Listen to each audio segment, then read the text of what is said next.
같이 말씀 보시겠습니다. 생명의 삶 70에서 71쪽입니다. 마태복음 12장 22절에서 37절입니다.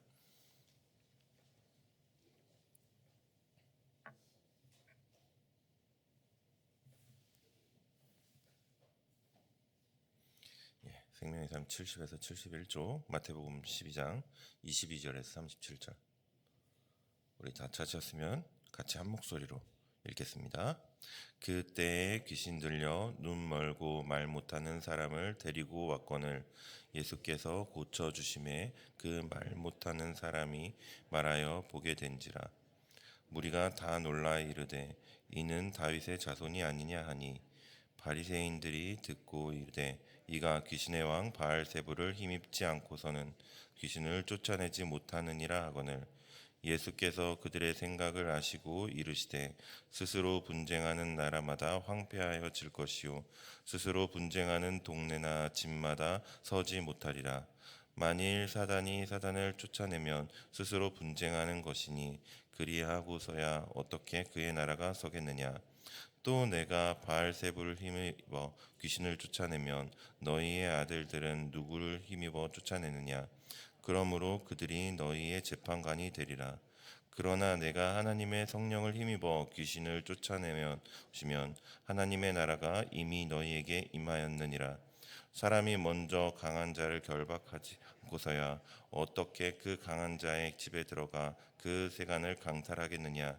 결박한 후에야 그 집을 강탈하리라.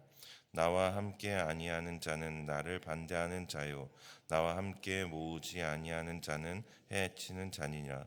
그러므로 내가 너희에게 이르노니 사람에게 대한 모든 죄목은 사하심을 얻되 성령을 모독하는 것은 사하심을 얻지 못하겠고 또 누구든지 말로 인자를 거역하면 사하심을 얻되 누구든지 말로 성령을 거역하면 이 세상과 오는 세상에서도 사하심을 얻지 못하리라. 나무도 좋고 열매도 좋다 하든지 나무도 좋지 않고 열매도 좋다 하든지 하라. 그 열매로 나무를 아느니라. 독사의 자식들아 너희는 악하니 어떻게 선한 말을 할 수 있느냐. 이는 마음에 가득한 것을 입으로 말함이라. 선한 사람은 그 쌓은 선에서 선한 것을 내고 악한 사람은 그 쌓은 악에서 악한 것을 내느니라. 내가 너희에게 이르노니 사람이 무슨 무익한 말을 하든지 심판 날에 이에 대하여 신문을 받으리니 내 말로 의롭다함을 받고 내 말로 정죄함을 받으리라. 아멘. 아멘.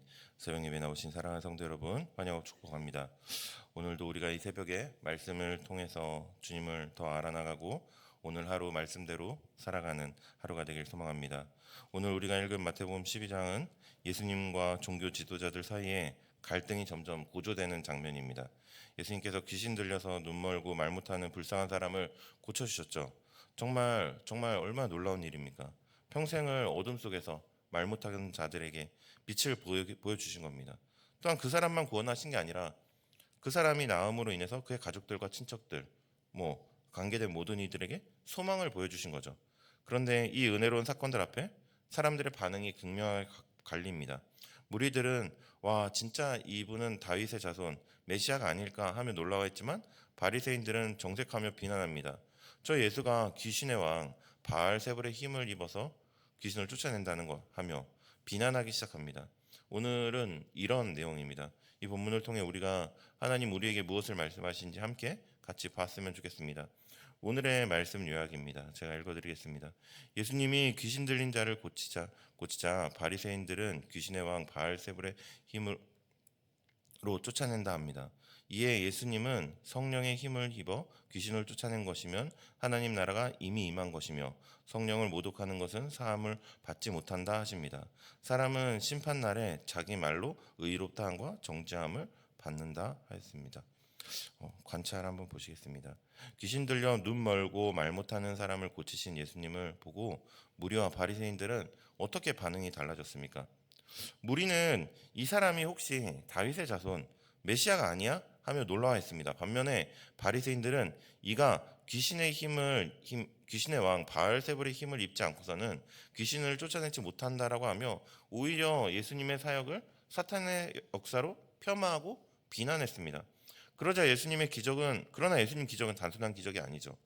28절에 내가 하나님의 성령을 힘입어 귀신을 쫓아내는 것이면 하나님 나라가 이미 너에게 임하였느니라라고 했습니다. 예수님이 오시기 전까지 세상은 사탄이 지배하고 있었죠. 그러나 예수님이 오셔서 성령의 능력으로 사탄을 결박하기 시작했습니다. 이 치유의 사건은 사탄의 통치가 끝나고 회복과 자유를 주시는 하나님의 통치, 즉 하나님의 나라가 예수님을 통해서 이 땅 가운데 시작된다는 메시지인 것입니다. 두 번째, 예수님은 바리새인들의 주장을 어떤 논리로 반박하십니까? 스스로 분쟁하는 나라나 집안은 설 수 없다는 것입니다. 사탄이 사탄을 쫓아내면 스스로 망하는 것이니 말이 안 된다는 것이죠. 강한 자의 집에 들어가서 세간을 강탈하려면 먼저 그 강한 자를 결박해야 한다고 합니다. 즉 예수님의 이 귀신을 쫓아내는 이 사역은 사탄의 세력을 완전히 결박하고 승리하셨다는 증거인 것입니다. 세 번째로, 예수님은 사람의 말을 통해 무엇을 알 수 있다고 하십니까? 나무는 그 열매를 보면은 안다고 하십니다. 마음에 가득한 것이 입으로 나온다라는 얘기입니다. 선한 사람은 그 쌓은 선한 것에서 그 선한 것을 말로 내고요. 악한 사람은 그 쌓은 악에서 악한 것을 말로 낸다는 것입니다. 결국 사람이 무슨 무익한 말을 하든지 심판날에는 그 말로 의롭다 함을 받거나 정죄함을 받게 된다라고 얘기하십니다. 우리 해석을 한번 보시겠습니다. 예수님은 귀신을 쫓아내신 사건은 영적으로 어떤 의미가 있는지 한번 보겠습니다. 예수님 귀신을 쫓음은 하나님 나라의 도래를 의미합니다. 하나님 나라가 이 땅 가운데 임하였다는 거죠. 25절에 예수님은 바리새인들의 억지 논리를 반박하시죠. 스스로 분쟁하는 나라마다 황폐하여질 것이다. 사탄이 사탄을 쫓아내면 그 나라가 어떻게 설 수 있겠느냐? 그러면 아주 중요한 비유를 하나 드십니다. 29절에 사람이 먼저 강한 자를 결박하지 않고서야 어떻게 그 강한 자의 집에 들어가 그 세간을 강탈하겠느냐?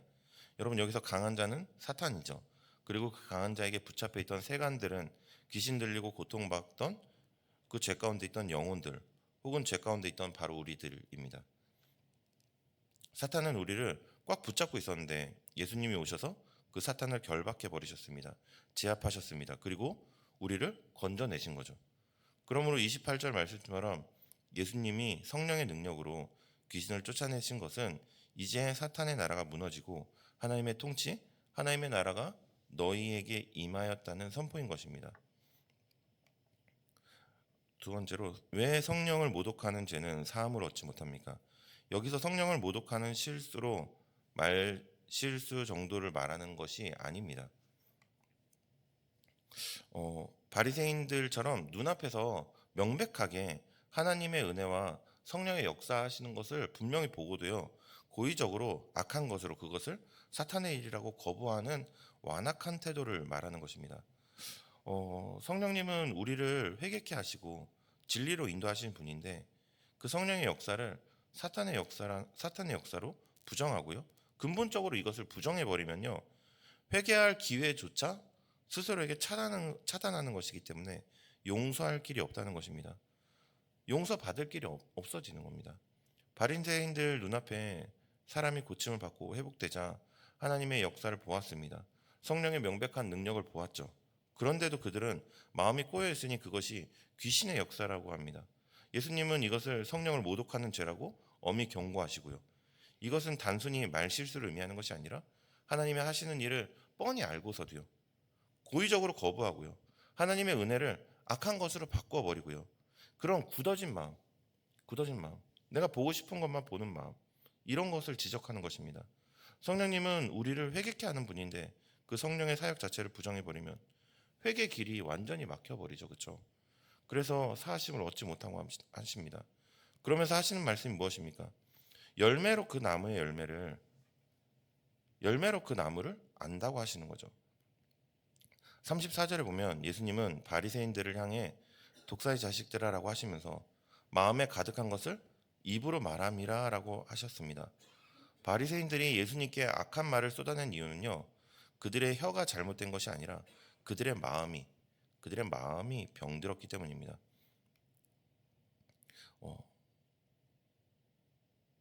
좋은 나무가 나쁜 열매를 맺을 수 없고요.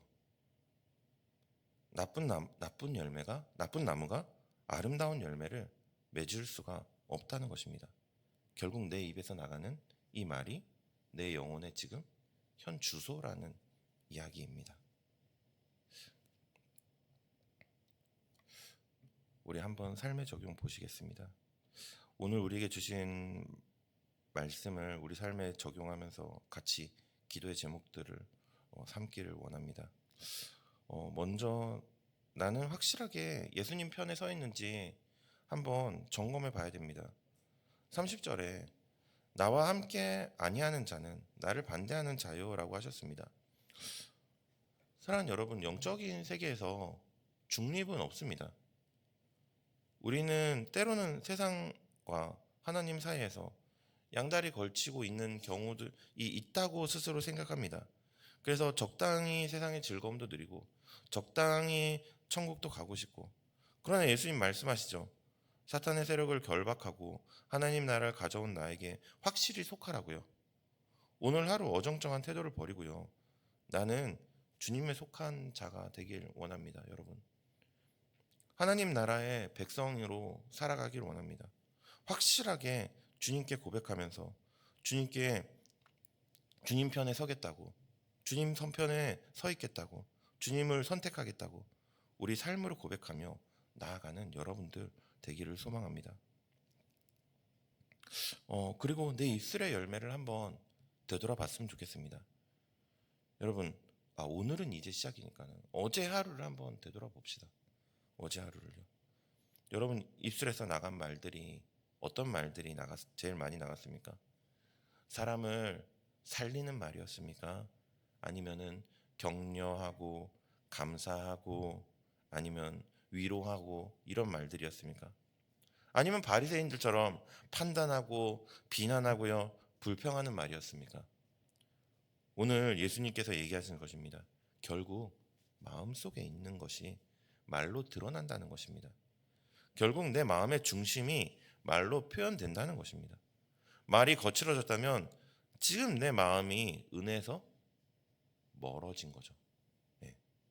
오늘 기도하실 때 주님, 내 입술에 파수꾼을 세워주시고 내 마음을 성령의 은혜로 가득 채워주시옵소서. 그래서 선한 마음에서 선한 마음을 주시고 선한 말을 내뱉게 하시고, 그냥 단순히 선한 말을 하는 것을 넘어서 사람을 세우고요, 사람을 살리는, 그리고 사람을 격려하는, 위로하는 그런 말을 하는 오늘 하루가 되게 해달라고 우리 고백하면서 그렇게 기도하면서 나갔으면 좋겠습니다. 마지막으로 성령의 역사에 민감하게 반응해야 됩니다. 성령의 역사에 민감하게 반응한다는 것이 뭔가 이렇게 영적인 거나 신령한 것을 얘기하는 것이 아닙니다. 내 삶에 일어나는 좋은 일들, 회복의 역사들, 이런 것들을 보면서 내가 운이 참 좋았구나, 내가 잘해서 그래 하면서 내가 하나님의 영광을 가로채진 않냐는 것입니다. 그렇죠. 물론 내가 재능이 있고요, 내가 잘한 건 맞죠. 그러나 근본적으로 나에게 재능을 주시는 분도 하나님이시고요, 이 일을 잘 되게 하시는 분도 하나님이라는 겁니다. 그렇게 성령의 역사에 민감하게 반응하는 건요, 내 삶에 일어나는 작은 일이라도 하나님이 하셨음을 인정하고요, 나를 통해서 하나님 나라가 이 땅 가운데 임하여 살아가는 것, 그리고 그것을 바라보며 주님께 고백하고 감사하고 그렇게 살아가는 것, 그렇게 살아가는 여러분들 되기를 소망합니다. 우리 말씀을 맺겠습니다. 사랑하는 여러분, 오늘 예수님은 우리에게 분명한 영적 현실을 보여주셨습니다. 우리 더 이상 사탄의 눈치를 보면서 사실은 두려워할 필요가 없는 사람들입니다. 왜냐하면 우리 예수님께서 십자가의 부활의 능력으로 이미 사탄을 결박해 버리셨기 때문입니다. 우리는 패배할까 전전긍긍하는 자들이 아니라 이미 승리하신 주님의 깃발 아래 그 승리를 누리며 살아가는 하나님 나라의 백성입니다. 여러분, 이 사실을 우리가 믿어야 되는 것입니다. 그럼 이제 우리의 태도는 그러면 그 다음에 분명해져야 됩니다. 예수님 말씀하셨습니다. 나와 함께 아니하는 자는 나를 배반한 자요, 나를 반대한 자요, 나와 함께 모으지 아니한 자는 해치는 자니라. 무슨 말입니까? 영적인 세계에서 회색지대는 없다는 것입니다. 중간은 없다는 것입니다. 나는 예수님도 좋고 세상도 좋습니다, 이런 태도는 통하지 않는다는 것입니다. 오늘 이 새벽 우리의 마음을 확실하게 정했으면 좋겠습니다.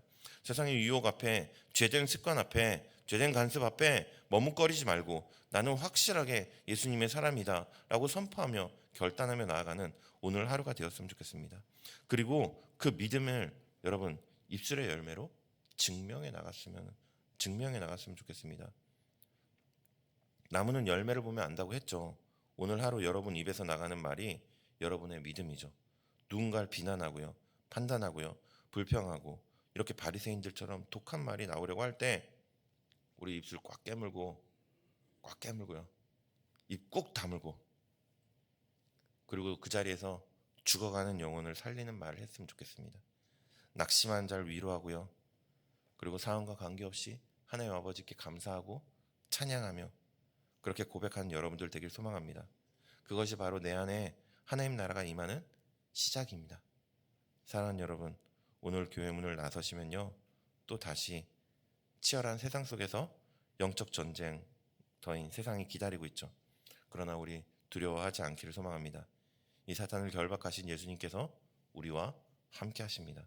오늘 하루 이 사탄의 참수에 기죽지 말고 승리자답게, 하나님 나라의 자녀답게 사람을 살리는 말을 하고 위로하는 말을 하고 입술에 찬양을 담고 당당하게 세상을 이기며 나아가는 우리 강릉성교회 모든 성도님들 되기를 간절히 소망합니다. 같이 기도하시겠습니다. 은혜로우신 하나님 아버지, 사탄의 권세 아래 매여 있던 저희를 예수 그리스도의 십자가의 능력으로 결박을 끊으시고 하나님 나라의 자녀 삼아 주시니 감사합니다.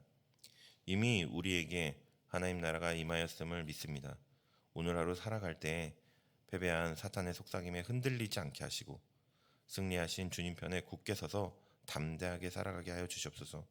주님, 우리의 마음과 입술을 지켜주시옵소서. 바리새인들처럼 하나님의 은혜를 보고도 불평하거나 비난하고 완악한 마음이 되지 않게 하시고 우리의 마음에 성령의 충만함을 채워서 선한 말, 살리는 말, 감사하는 말이 흘러넘치게 하여 주시옵소서. 오늘도 성령님과 동행하며 세상의 빛으로 살아가기를 원합니다. 우리를 죄에서 구원하신 예수 그리스도의 이름으로 간절히 기도드립니다. 아멘.